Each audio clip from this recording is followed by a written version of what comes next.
All right, so hope you're making progress on your projects, because I will take all your questions.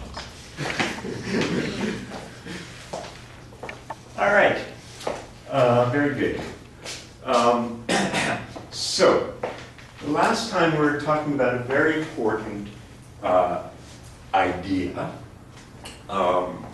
that is one of the beautiful aspects of the theory of quantum trajectories. And we talked about this notion that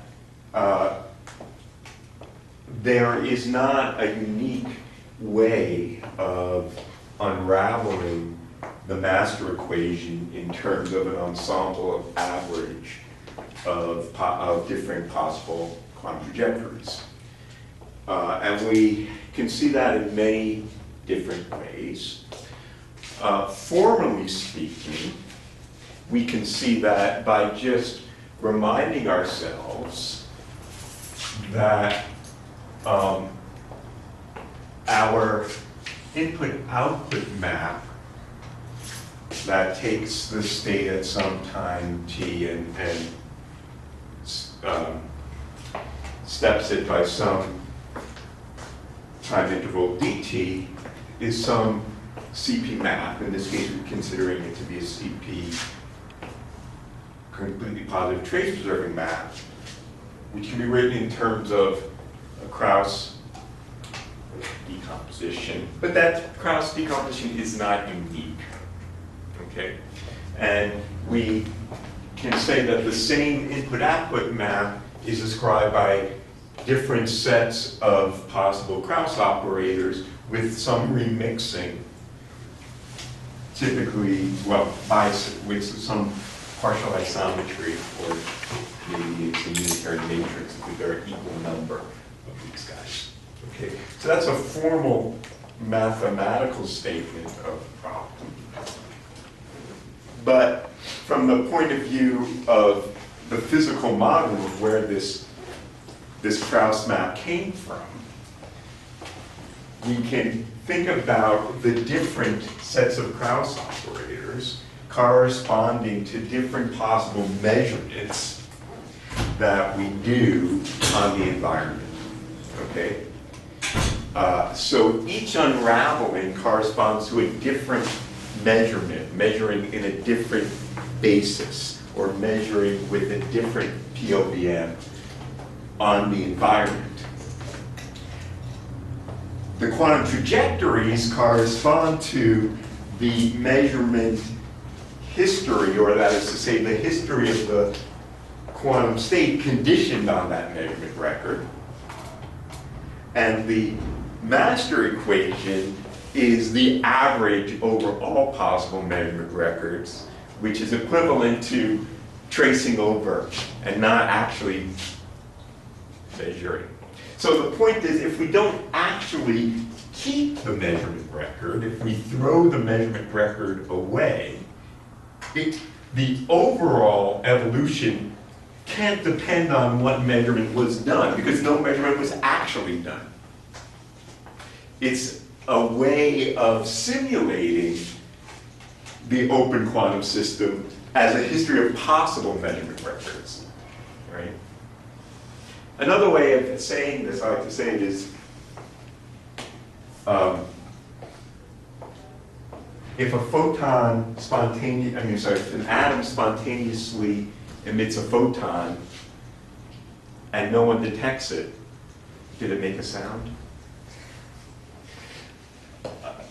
Meaning, does a quantum jump actually happen? Well, what we could say is that there is an entangled state between the atom and the photon, but until one detects that photon, they're entangled. And I can measure that photon in different ways, and depending on how I measure it, there's no other interaction. The photon doesn't get absorbed somewhere else or interact with anything in between. The back action on the system is dependent on what I measure.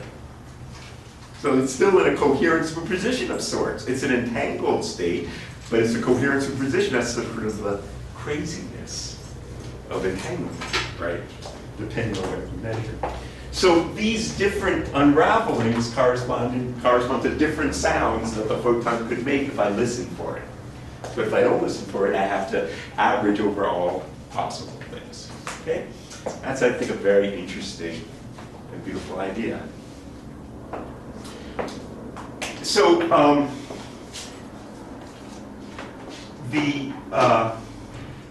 what we're looking at is a particular case, the typical case one thinks about in these problems, where we look at situations where we're looking at different unravelings or different ways of expressing the master equation in terms of different sets of jump operators. So we're only looking at the remixing of these Krauss operators. Okay? That's a possible remixing, okay, of the system. What we call it, a remixing of the Krauss operators. It's just a jargon we use. It's just right. So the particular example we were discussing last time was the example of spontaneous emission of an atom, the dissipative or the Lindblad master equation associated with atoms that can spontaneously emit, but the atoms have some magnetic sublevels. Okay? And in particular, we're looking at this case where the excited state has a total angular momentum 1, and the ground state also has some total angular momentum 1. And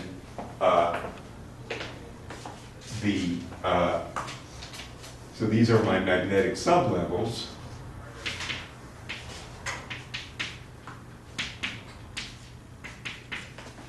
And the system, there are possible dipole allowed transitions, the pi transitions,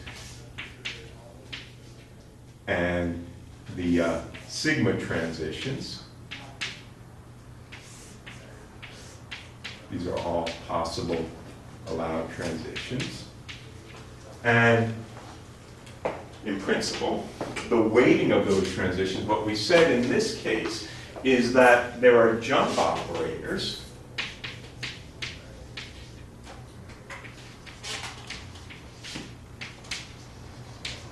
that we call d sub q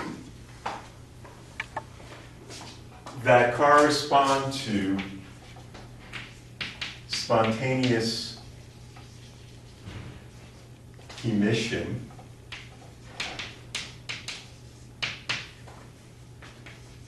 of a photon with polarization E sub q, where this is the spherical basis.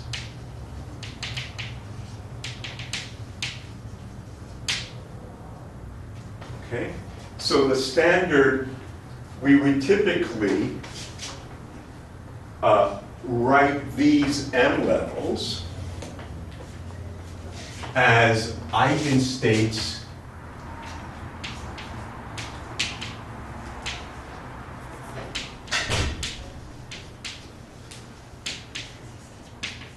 of the component of anglement along the z-axis. Okay, and that axis, this direction z, is chosen by us.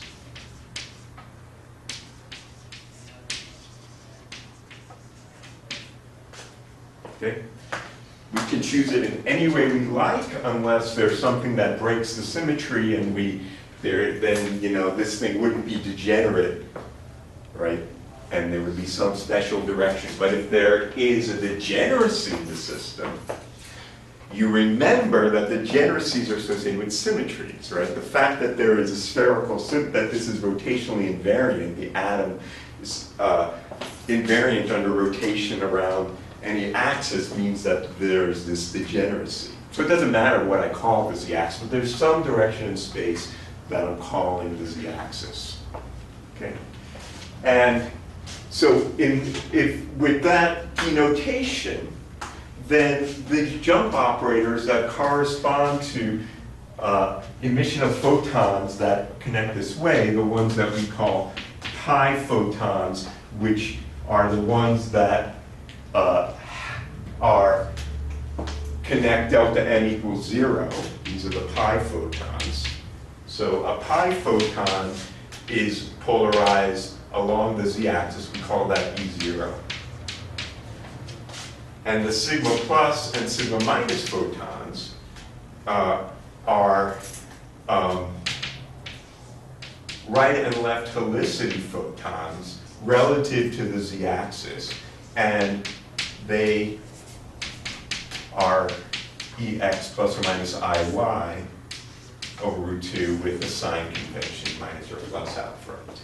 So a sigma plus photon in absorption increases m by 1. This is a sigma plus photon. This is a sigma plus photon. And a sigma minus photon reduces on absorption the m value by 1. Okay? That's called a sigma minus photon. And these directions are defined relative to the axis that we call z. It has nothing necessarily to do with the direction of propagation of the photon. Okay? That's something that's always confusing. Because I could have, as we'll review in a moment, linear polarized photon, but it's only has sigma plus and sigma minus components, has no pi. So it's not correct to call this, if the photon is linear, it's this, and if it's circular, it's that. It's linear or circular relative to what we call the z-axis, which might be the k direction, but might not. Okay? Keep that in mind.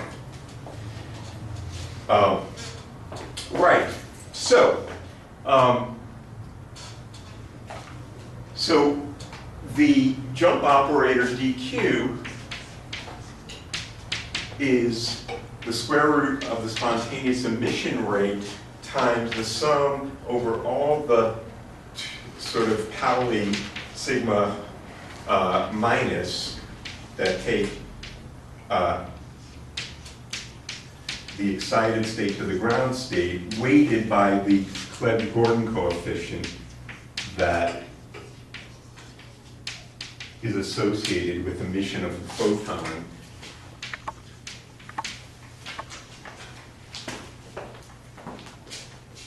All right. And these things, of course, satisfy a selection rule that ME has to be mg plus q. Right?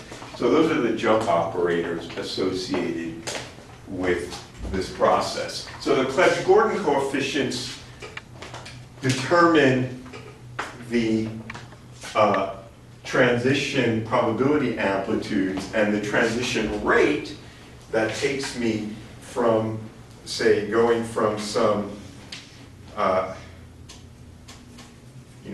say a spontaneous emission process that takes me from some excited state to some ground state is equal to the square of the matrix element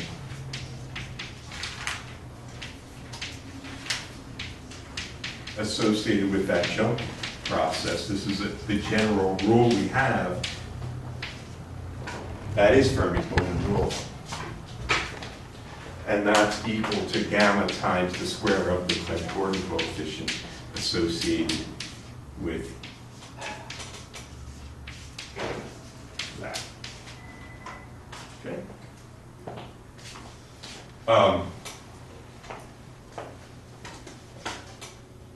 So this is associated with the emission of a photon of that emission, right? All right. Now what we know in this case is that this Clebsch-Gordan coefficient is 0, which means that this is impossible to happen. Okay? All right, let's then again remind ourselves what we talked about last time. We're just reviewing this all because it's very important for your project.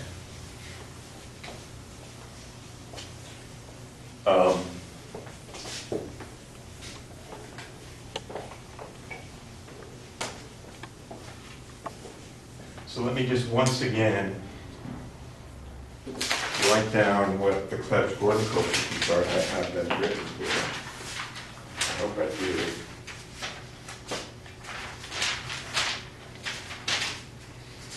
Probably on my own notes, isn't it? Well, you guys can help me with this. This guy is equal to minus 1 over root 2, and this guy is plus 1 over root 2, right? One of these guys, is this guy minus 1 over root 2? This guy plus 1 over root 2? And then this guy is minus or plus? Don't remember. I don't remember. I don't know. It's plus, I think. This one's plus and this one's minus. Okay. Doesn't matter, because we'll see in a moment that it's irrelevant to the problem at hand. But let us suppose that, as we were discussing, so let's suppose I have a linearly polarized plane wave.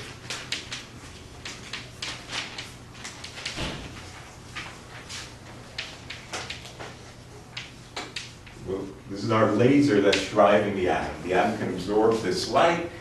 It has some propagation direction and some polarization of the laser.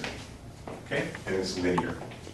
And let us call the z-axis the direction of propagation.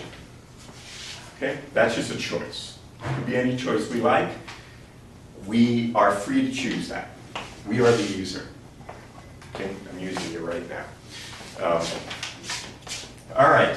So, with that choice, as we discussed, there is no, this polarization, let's call this the y-axis, right?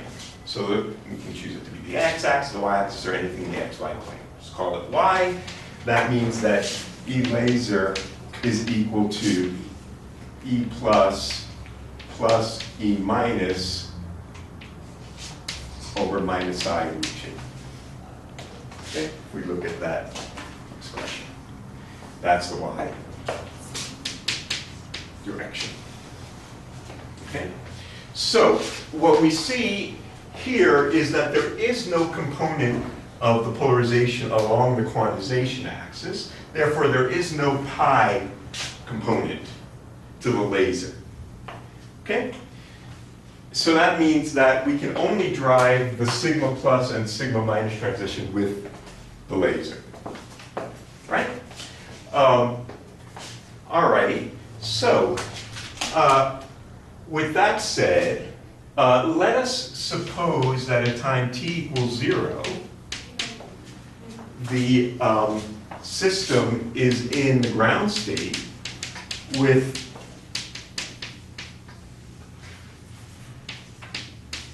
the minus 1 component of that. So the atom starts here.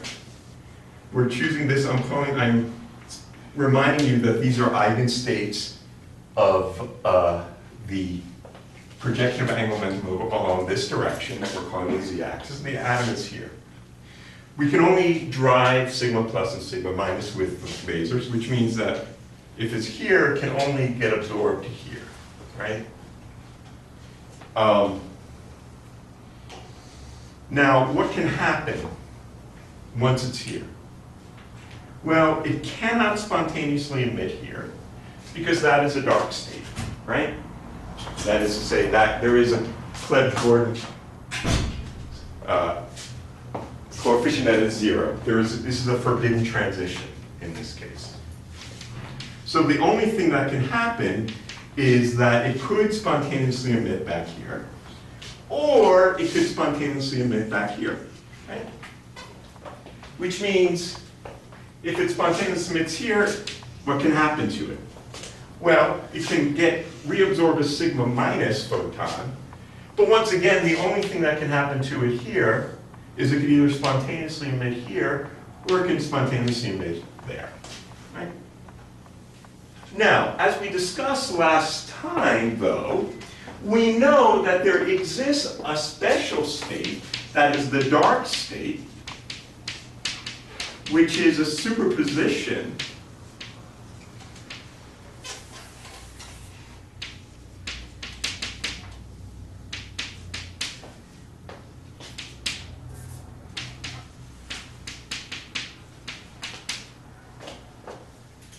of these two states. Because if we come over here and we look, as we discussed last time, because the Clebsch-Gordan coefficients are opposite sign here, but equal in amplitude, the dipole matrix element between the dark state, this particular superposition of ground states, and any excited state is 0. In particular, the only excited, that is to say, the dipole matrix element absorbing the laser light, right? And that, in this case, is the state, JE and Z equals 0. It's the only way you can get there from the laser. So this, if I am in a coherent superposition of these two states, well, then I'm dark. And this leads to the phenomenon of what we call coherent population trapping.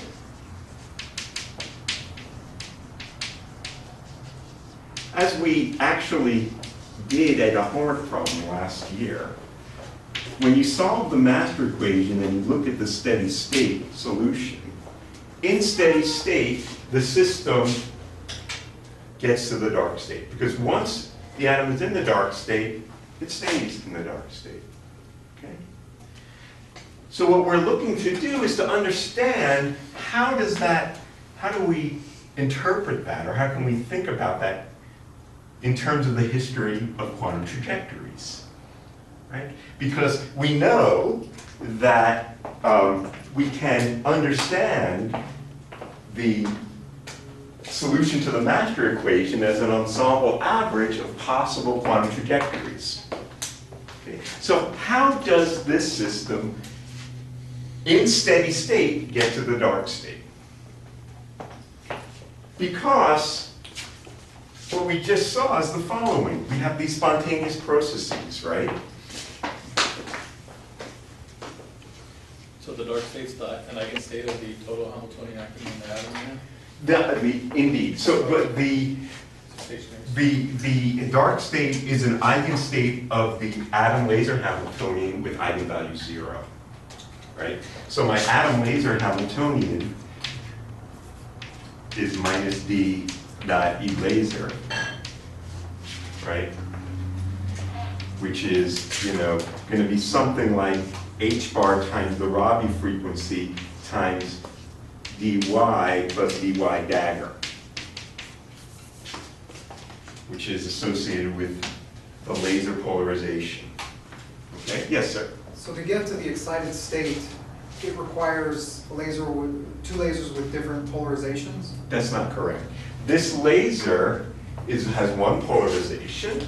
It's linear, but the linear polarization is a superposition of right and left polarizations. Okay?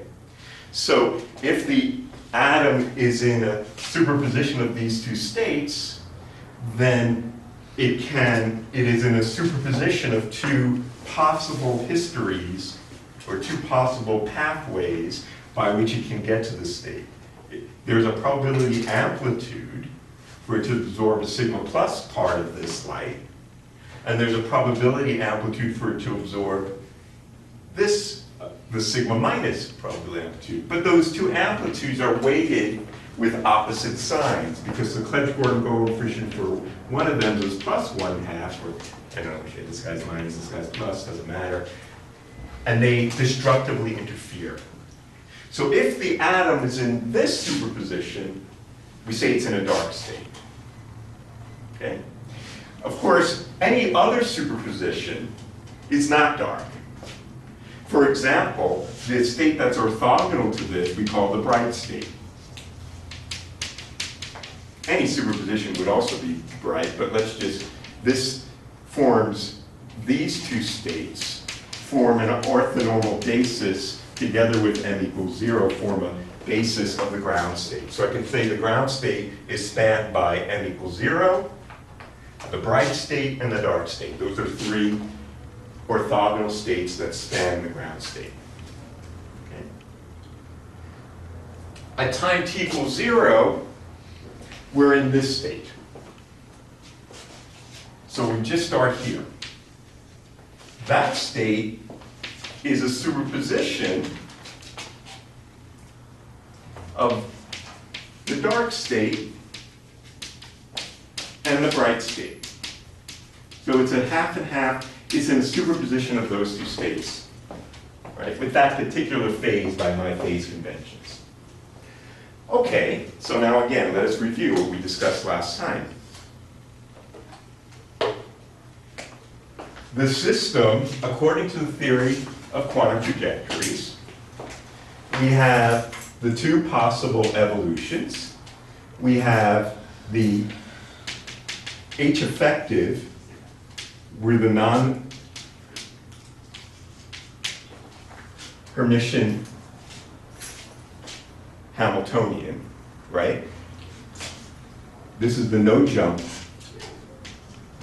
Or we can have a jump. And the jump can be with one of the polarizations.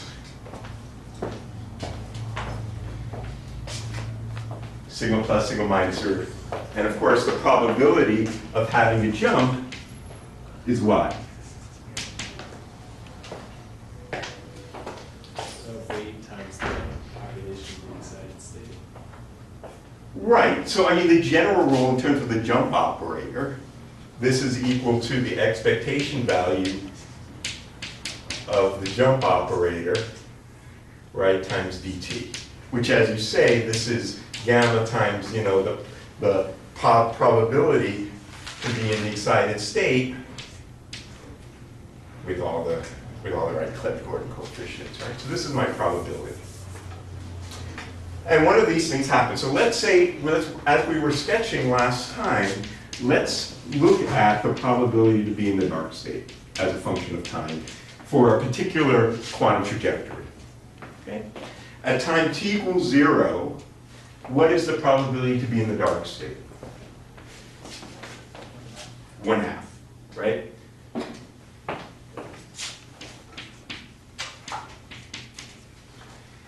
Now, the system evolves, right? For some time, it's not going to jump, right? The chances that there's going to be a jump in the tiniest initial interval is very small. So if we were to sketch one of the possible trajectories, what's going to happen for some period of time is we'll evolve continuously according to the non-Hermitian evolution, right? What does that non-Hermitian evolution do to the system? So we start in this superposition of bright and dark. Okay. We are asking ourselves now, what is the probability to be in the dark state? Start as a half, and for some period of time, we don't see a spontaneous emission. Increase towards the dark side. That's right. Because not seeing spontaneous emission is information too. And the renormalization, as we described, will then weight more of the, will decrease the probability amplitude in here and increase the probability amplitude in here. So we'll see over some time some movement towards the dark state. Now I spontaneously emit. If I spontaneously emit, there's only two possibilities. I either spontaneously emit a sigma plus photon or a sigma minus photon. Which means right after the jump, I am either back right where I started, which means this state, or I'm in that state, which is this guy. Also an equal superposition of bright and dark, but with the opposite sign, right? So right after a jump, what is the probability to be in the dark state? A half again. I'm back to where I started. And then maybe I go up, and then I have another jump. And then maybe eventually. So in this unraveling of the matter equation, each quantum trajectory will ultimately asymptote to unit probability to be in the dark state. But I learn that information by not seeing a photon. Okay? Not seeing a photon is the only thing that's consistent with the atom being in the dark state. Because if I saw a photon and I analyzed that photon with respect to this basis, then the only way that that was consistent, knowing that I started here, and I never had anything there, so that's all consistent with the knowledge that I have. The only way that I can get to the dark state is by not seeing a photon. Because if I see a photon, I know I land back in one of these states, which is then back to a superposition of the two. So the no jump information is the information that I'm dark. And the longer and longer and longer, eventually it gets there. And of course, there'll be many different trajectories, some of which do this, and some of which do this. And I average all of them in my history of unraveling. And ultimately, what I'll see is, you know, a noisy thing if I were to average it. And average over a sufficient number of quantum trajectories, it will converge to the deterministic, noise-free, smooth curve that we get from the solution to the master equation. Okay? So that's one unraveling of the master equation, but we could do another unraveling of the master equation by choosing a different set of jump operators that are a unitary remixing of the jump operators. So we define dq. Let me put a little superscript z on it to say that those are these guys, right? Those are EQ with respect to the z-axis, dotted into my backboard. These are my, so this is E0 sub for z, and this is E plus or minus 1, right? Where I chose z as a direction of pi. Okay. But I could choose a different direction. Okay? So now let me choose the pi along y. So I'll call the pi direction, the direction of pi photons, the y-axis.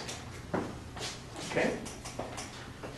And I'll have these guys are just related to these guys by a rotation matrix.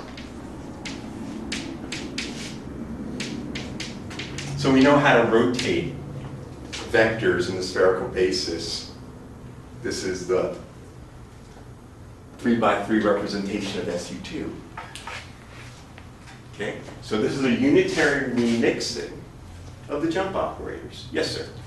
It's kind of equivalent to saying that we're changing our polarimeter from detecting in the z direction. Exactly. It's exactly right. The XY plane versus detecting. Yeah, so I will emphasize that in a moment. Okay. So maybe I'll just do that right now, because that's, I think, a very important point to make. It's a little bit confusing again, because remember, this direction, what we're calling the pi versus sigma plus versus sigma minus, is not the direction relative to the propagation direction program. It's a space-fixed axis. It's not a body-fixed axis, the body of the photon. It's fixed in space. So, you know, in our original, you know, we imagine a kind of 4 pi steradians of detectors that is surrounding our atom. And somehow, some way, I don't know how to do this, but let's, just from a theory point of view, every single one of these detectors, if this is the z-axis, is asking the photon, are you this, or are you this, or are you that? It's asking you, are you pi with respect to the z-axis? Are you sigma plus with respect to the z-axis? Or are you sigma minus? This is also doing the same thing.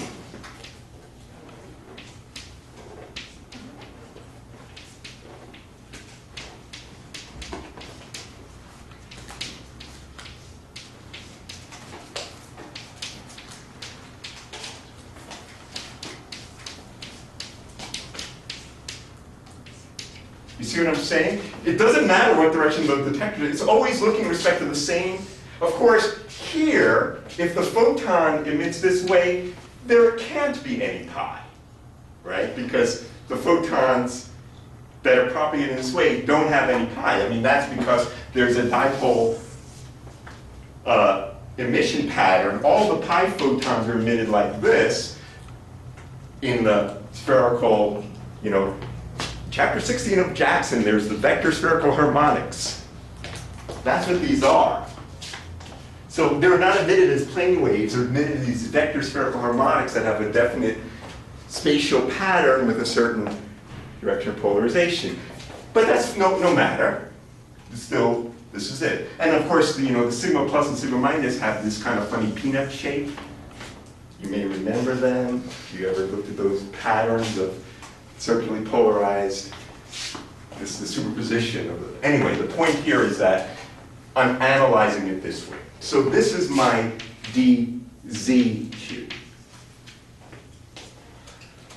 Now, as you suggest, Adrian, I could choose to analyze my photons differently, to ask them, are you this, or are you this, or are you that? This is pi with respect to the y-axis, sigma plus with respect to the y-axis, sigma minus with respect to the y-axis. And I'm asking every detector the same thing. It's a different analysis of the photons, but that's fine.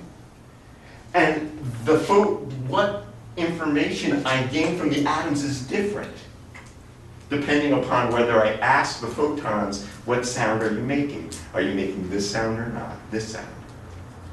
And because of the way in which the back action, that's to say the entanglement between the photon and the atom, is dependent upon, the entanglement is the entanglement, but the back action depends on what I measure, right? What basis in which I measure.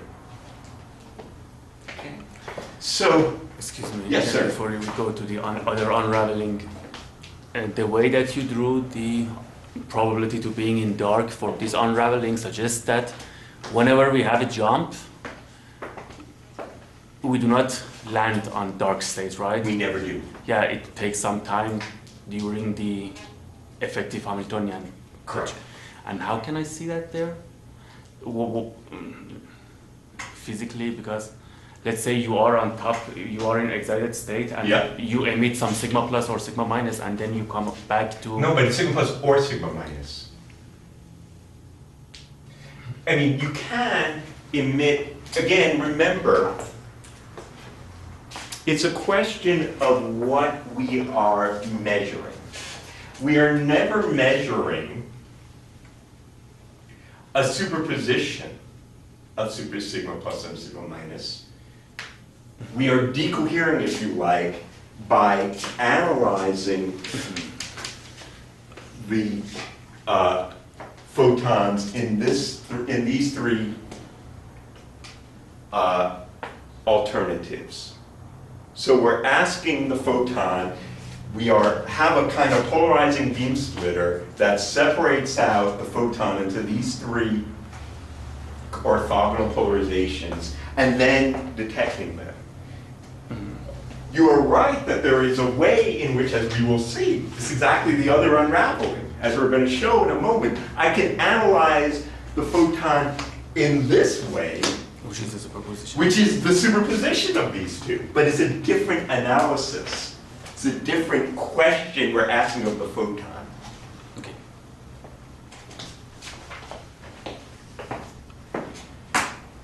So, right, so the way in which, now to analyze this, these jumper operators, it's natural then to talk about, what if we analyze the environment, which is the photons that are spontaneously emitted, in terms of these jump operators, then it's natural to look at the atom with eigenstates of angular momentum along the y-axis, because they're the ones that correspond to emission, right? So if I now look at these my, so again, it doesn't matter what direction I choose to analyze this is a coordinate system in which I'm imposing on the system. That's our choice. So these are eigenstates of jy. But no matter. Okay. Same thing here, this is for the ground state.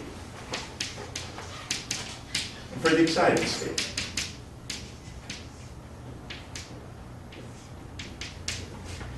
Now, with respect to this quantization axis, it's the same laser field. Again, this is just a different coordinate system. The physics is the physics. There it is. Light comes in and is polarized. But we're now choosing to ask about the projection of angular momentum of the atoms along this direction rather than along that direction. So now I ask you, the laser field can drive what transitions here? Pi, right? Now the light is pure pi polarized. Again, whether it's pi or sigma is not intrinsic to the laser. It's what the laser is relative to what we call the quantization axis. Okay? So now it's driving pi transitions. This, of course, is verboten. So relative to, the same thing is true. The dark state has 0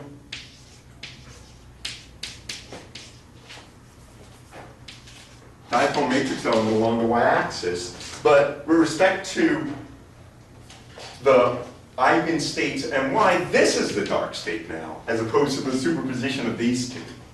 Okay? So the dark state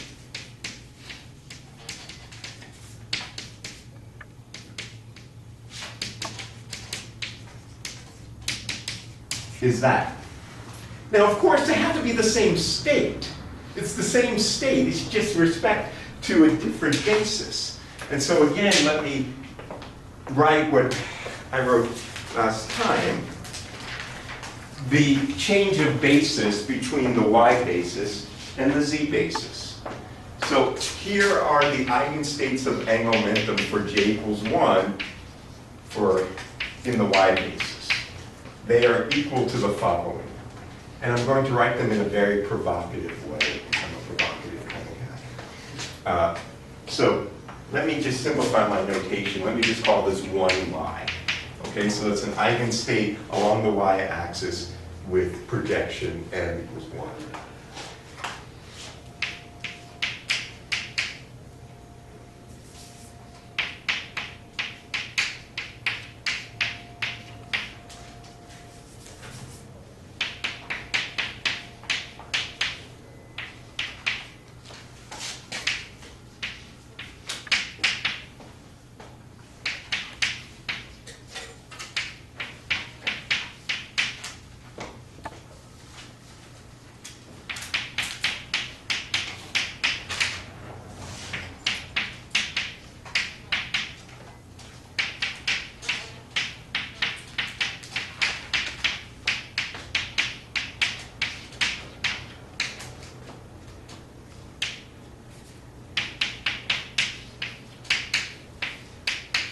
Okay, let's take a look at that those relations there.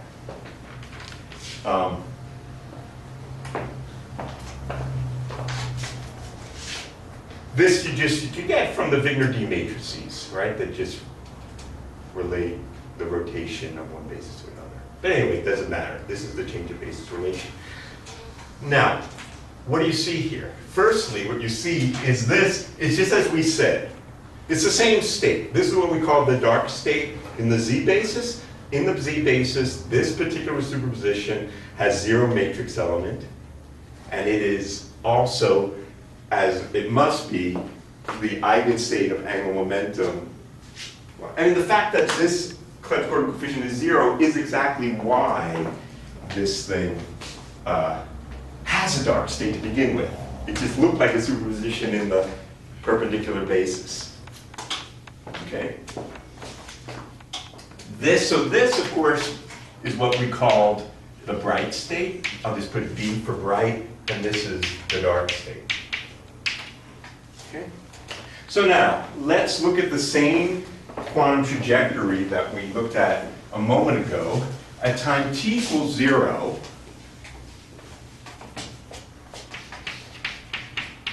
we had the state was equaling 1z.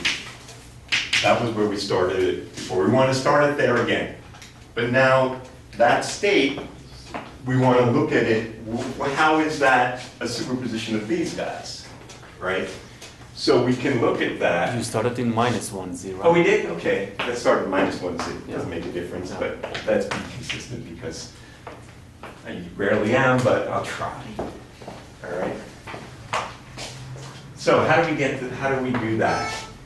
Well, if I add this and this together, I cancel the 0z component, and then I'll get a √2 here.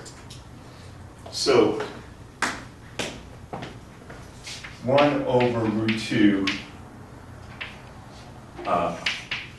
plus 1y minus 1y. And then I have to then take that, I have to subtract that to get rid of this guy, right?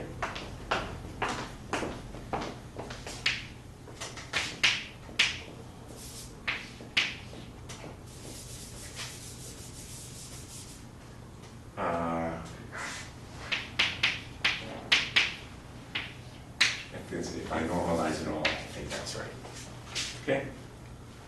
So to add all that together, I think that's correct.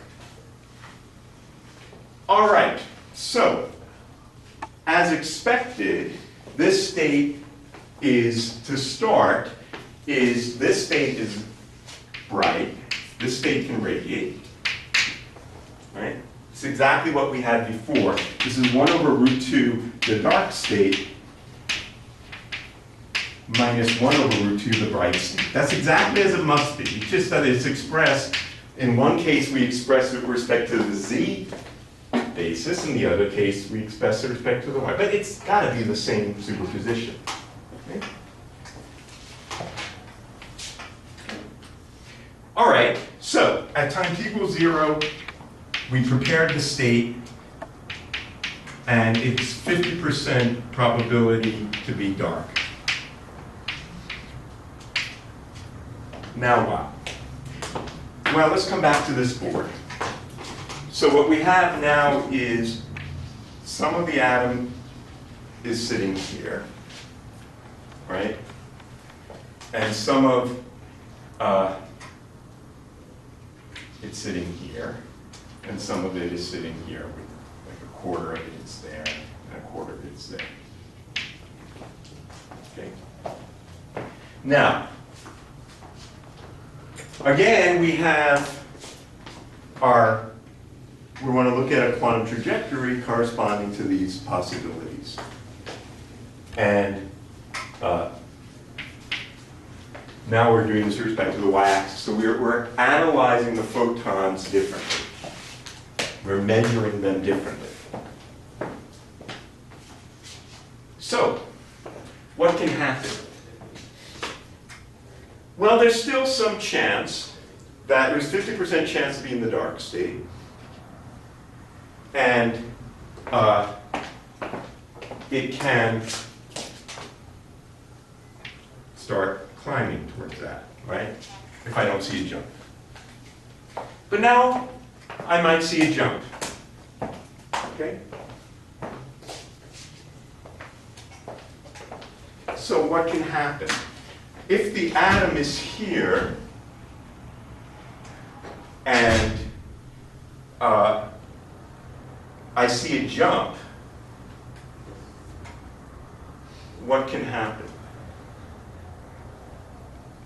Well, I could spontaneously emit a pi photon. That's a perfectly good possibility. If I spontaneously emit a pi photon, that could not have come from this. It had to have come from this superposition, right? Which means this, right? But this guy, if it goes back, these have the same probability amplitudes. So that means that I'm definitely in the bright state.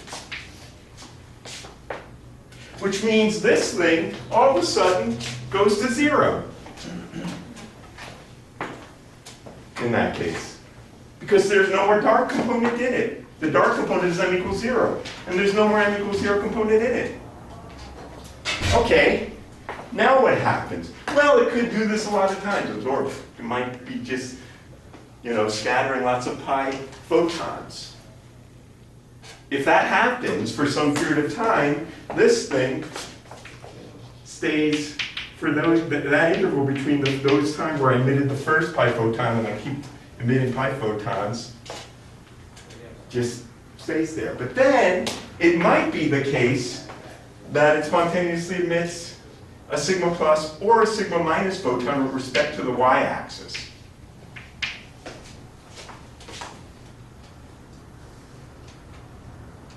And if that happens, what's the probability to be in the dark state? 1. Because once it emits that, and then it stays there. So that's a very different kind of quantum trajectory. In fact, it's the opposite of what we just talked about. By analyzing it with respect to the z-axis, which was the axis of the propagation of the light, the only way we could learn from the spontaneously emitted photons, if we analyze them with respect to the spherical basis with respect to the k-axis, the only way we could deduce that it was in the dark state is by not seeing a photon. In this case, if we analyze the photons with respect to the spherical base along the y-axis, the way we learn it's in the dark state is by seeing a photon. And we see this kind of quantum trajectory. Of course, we could see all kinds of other quantum trajectories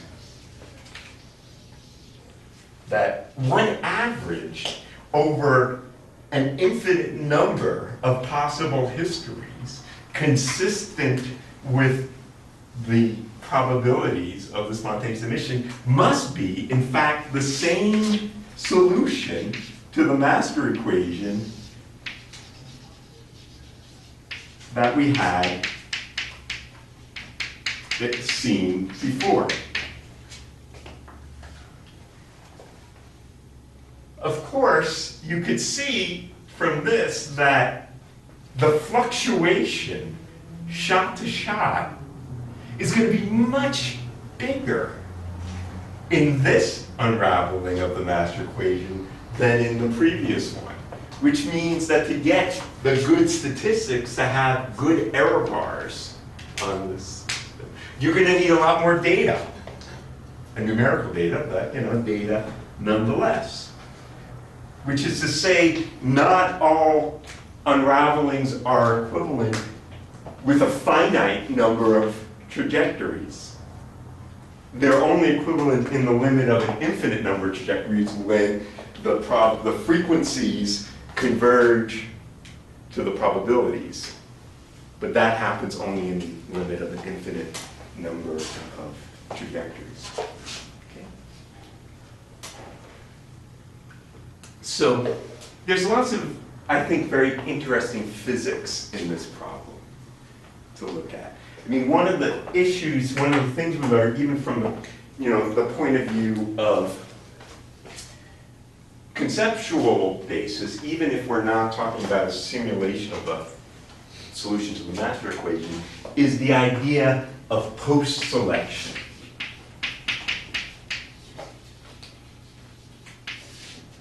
That is to say, we can prepare a particular state, in this case of our atom, by post-selecting certain measurement outcomes.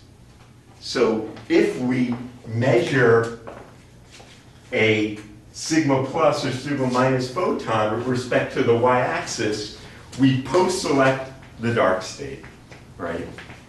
We post-select, meaning that we're only going to keep those cases in which we saw that outcome in the measurement. That's one way of preparing this superposition state. Well, the superposition state in the z-axis is post-selecting.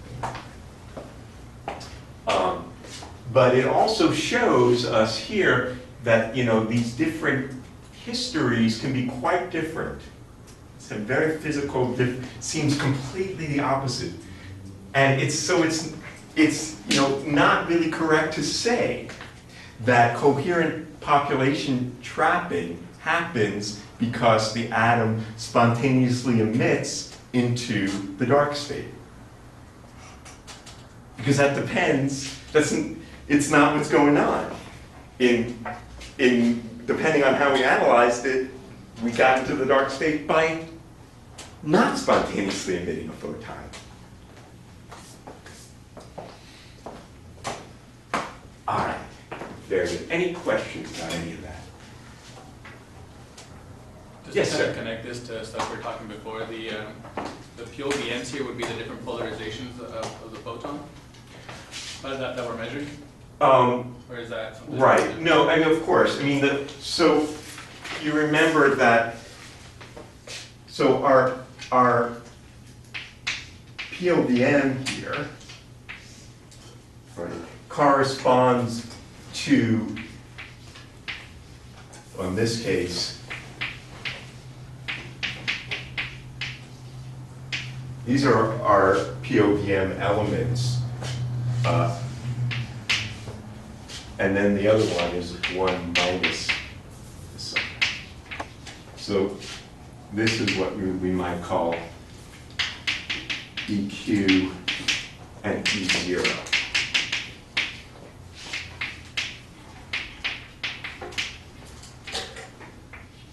Remember the POVM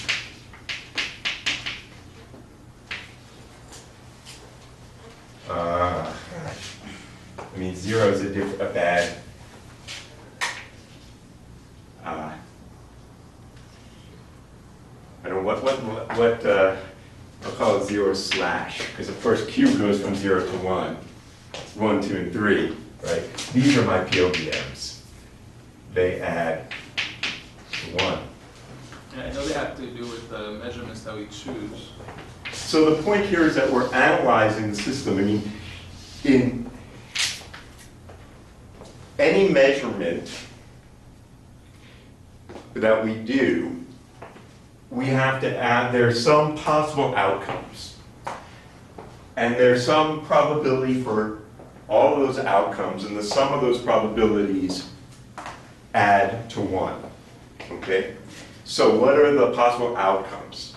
Outcome 1, it emits a pi photon with this shape. Let's call this the z-axis. That's outcome 1. That has this POVM element. Outcome 2, it emits a sigma plus with this shape. And outcome 2, it's actually got the same shape.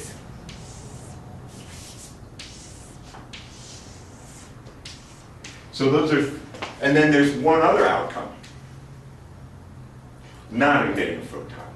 And the sum of all those give me sum to 1. And the probability of seeing one of these guys is the trace of rho with the POVM element. And that's what we just wrote, right? So this is, these are the no jump outcome is 1 minus the sum of all the jumps, right? That's the no jump probability. So these are the POVM elements. All the possible outcomes have to sum to 1, right? The probabilities have to sum to 1.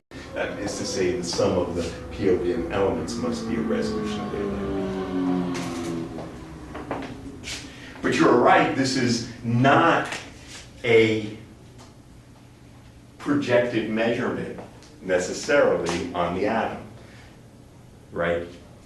We're analyzing what state you were in by looking at the photons that are entangled to it, but that's not equivalent to a projective measurement necessarily. Some of them, one of these outcomes was a projective measurement. If we saw this, it projected it onto 0. So in that case, that particular POVM element, in fact, was a projector, because that's why this thing jumped up to 1. If we saw that outcome, it is that eigenvector, and therefore it collapses onto that state. But the other ones are not projectors. Excellent. All right. All right. Well, so I want to talk now through the rest, a few minutes of this lecture, and then we'll conclude with this on the last week of class to talk about yet another kind of unraveling having to do not necessarily with photon counting, but with polygon measurements. So to do that, to get to that, what we want to talk about, we need a little bit of more formalism. And I want to just begin with a little bit of a formal discussion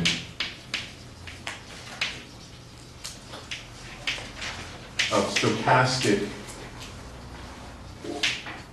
differential equations. Now, this is a very rich and complex subject, and we're only going to touch on some of the elements of this to get to where we need to get. Okay, so let's think about our quantum jump, quantum Monte Carlo. So we have our quantum Monte Carlo wave function.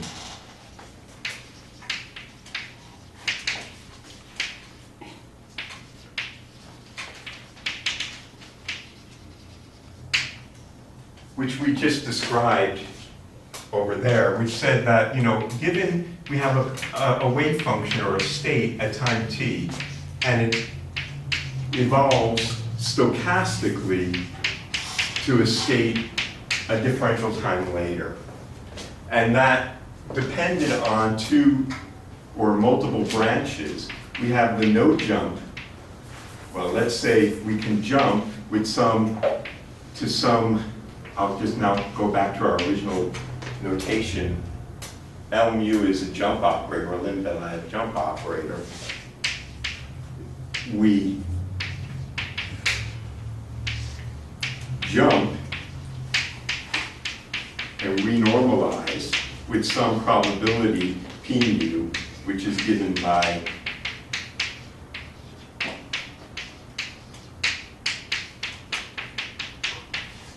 that, right? Just the probability at that time. And there are all the possible mu's. Or we jump, we get, with no jump, we evolve according to the non-Hermitian Hamiltonian renormalized as we have discussed now many times, with probability 1 minus the total probability of jumping, right? Now, we can formally write this as a differential equation. Okay? Or a differential map. With a stochastic differential. So we can write this formally as follows.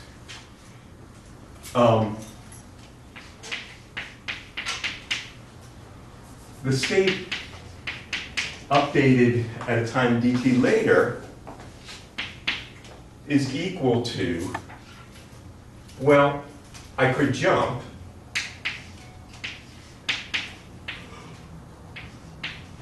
and I'm going to weight that by a little interval I'll call dn.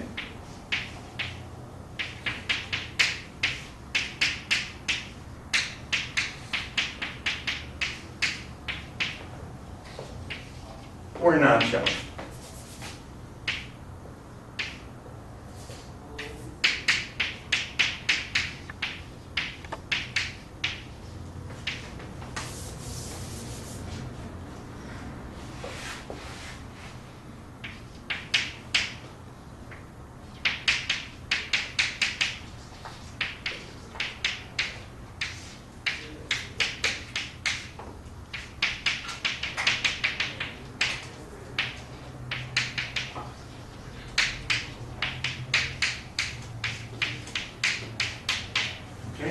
And this dn at time t is what we call a stochastic interval. It's a differential that is a random number. This is why it's called stochastic calculus. The interval itself is a random number. d mu here, of course, it also depends on the state. It's either 1 or it's 0, dn mu. It's one of the possibilities. And it's 1 with probability, we'll call dp mu at time t, which is the expectation value of L mu dagger L mu times dt.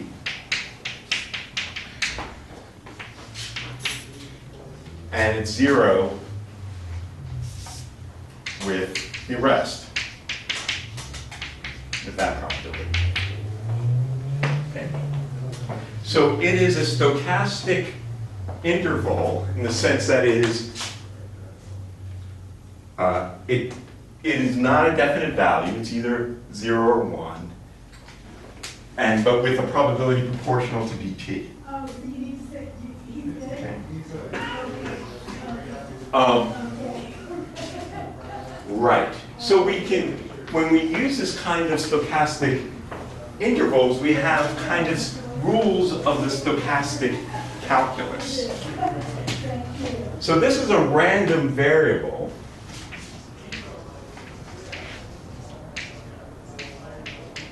With that probability distribution.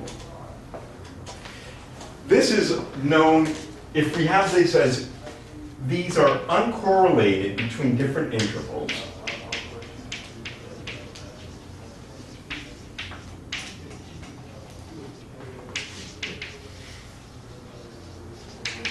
Then this is what's called, as we know from classical statistics, a Poisson process. Because these are the rules of a Poisson process. Within any interval, the probability depends on the rate times the duration of the interval, with different intervals uncorrelated. That's how you get Poisson statistics. Okay? So this is what's called a Poisson process. This is a Poisson stochastic interval.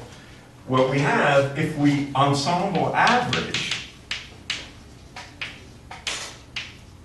over this probability distribution, And I'll use the notation double average, not to be confused with this is over the statistics of this probability distribution, not over the quantum state. What is this? If it's 0 or 1 with this probability, if I average over the ensemble, what is the average at the end? It's dp mu, right? Because that's the fraction of times I get 1.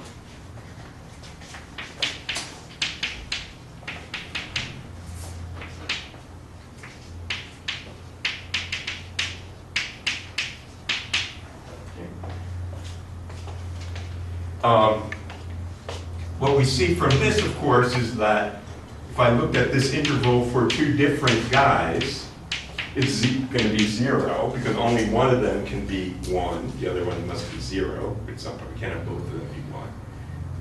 So, and if they're one of them is, if they're equal, then so this is the nu delta nu. And only one of the jumps happens with some probability. And according to the rules of calculus, since this is proportional to t, if this is a differential, this is 0. Okay? Because dt squared is 0 if I'm in calculus, right? I'm only keeping the differentials. Okay? And this is proportional to dt. Yeah. Should that be dnu squared? Which is 1 or 0. So that's why it's equal to itself. Indeed. Indeed. So we can rewrite that with these rules. Isn't this nice? I know you love this. As this minus 1. Right? Because the terms dn mu, when multiplied by dt, are 0. And I only get the 1 term. Right? And then I subtract that off.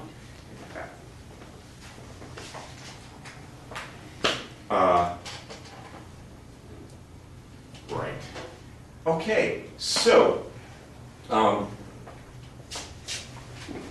what we then have is a stochastic differential equation here, which if I subtract off the 1, that gives me, put it to the other side, d psi, which is equal to psi of t plus dt minus psi of t is equal to this.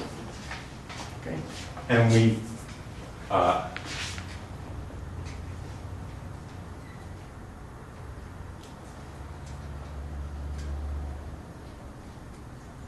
write this in terms of this stochastic interval. Okay, let me just check one thing here on my notes.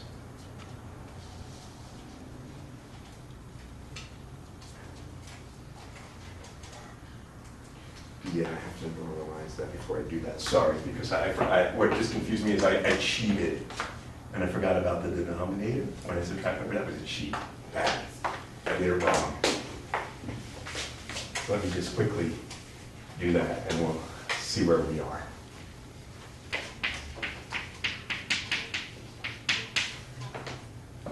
That's there, that's fine. So now I have to normalize this, right? That's equal to the square root of this 1 minus I over h bar h effective minus h effective dagger dt, and then the dt squared term is 0 in linear order, right? And this minus this gets rid of the Hamiltonian, leaves us the anti-Hermitian part, which is equal to 1 minus the expectation value of sum over mu, expectation value, L mu dagger, L mu dt. then take the square root of that. Okay. So now I take the square root of that. That gives me this term. Then becomes 1 minus I h bar, h effective dt. The square root of this gives me a half. Bring it into the numerator, I get plus 1/2 square root of mu.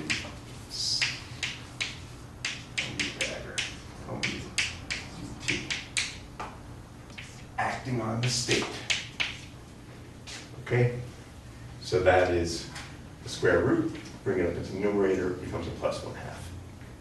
Right? So, what I now have is the differential equation that I kind of remembered, which is this is equal to minus I over h bar, h effective, plus a half sum over mu, expectation value, L mu dagger, L mu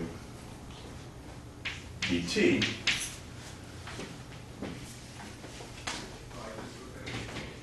Plus sum over mu dn mu L mu psi over the norm of that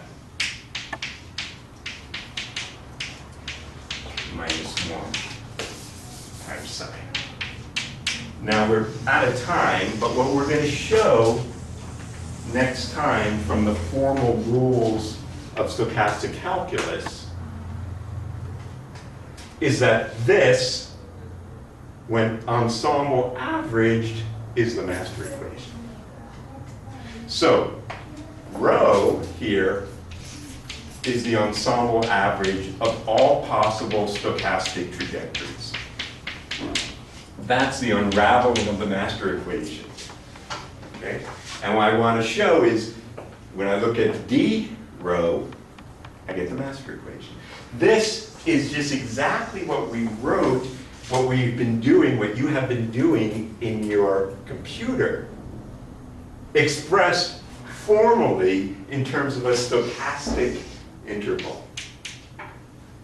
It's just a way of saying this happens with this probability and that happens with that probability. This is just a stochastic interval proportional to dt.